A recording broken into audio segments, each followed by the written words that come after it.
ਅੱਜ ਦਾ ਮੇਰਾ ਪੈਗਾਮ ਸਪੈਸ਼ਲੀ कैदी नंबर 804 वास्ते आ। खुदा दे बंदे किस कौम वास्ते अख नूं जाया करवा छड़े, जेलां कट्टण ने जिंदगी दाव ते ला छड़ी आ। ये कौम रह गई है सिर्फ बसंत मनाउण वास्ते, वैलेंटाइन डे मनाउण वास्ते, तमाशे वेखण वास्ते। ये एडी बेवफा कौम है कि दिन दे विच 5 दफा आवाज आउंदी है मस्जिद चों, हय्या अल सलाह हय्या अल फलाह, आओ कामयाबी दी तरफ, आओ फलाह दी तरफ। ये अल्लाह दे नाल बेवफाई कर जांदे ने, मस्जिद नहीं वड़दे, पहली सफ मुकम्मल नहीं हुंदी।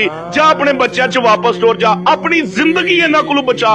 जिन्ना भुट्टो नहीं छड्डिया, लियाकत अली खान नहीं छड्डिया, जिन्ना फातिमा जिन्ना दा भरा कायदे आज़म मुहम्मद अली जिन्ना नहीं छड्डिया, उन्हां दे अगे अलीमा खान दा भरा इमरान खान की चीज है। ओ पाकिस्तानियों, अज वक्त है हक और सच दे नाल खड़े होण दा। अज अगर तुसी ना खलोते ते कल हर सच बोलण वाला बंदा तनहा रह जाएगा। الشوق يبقى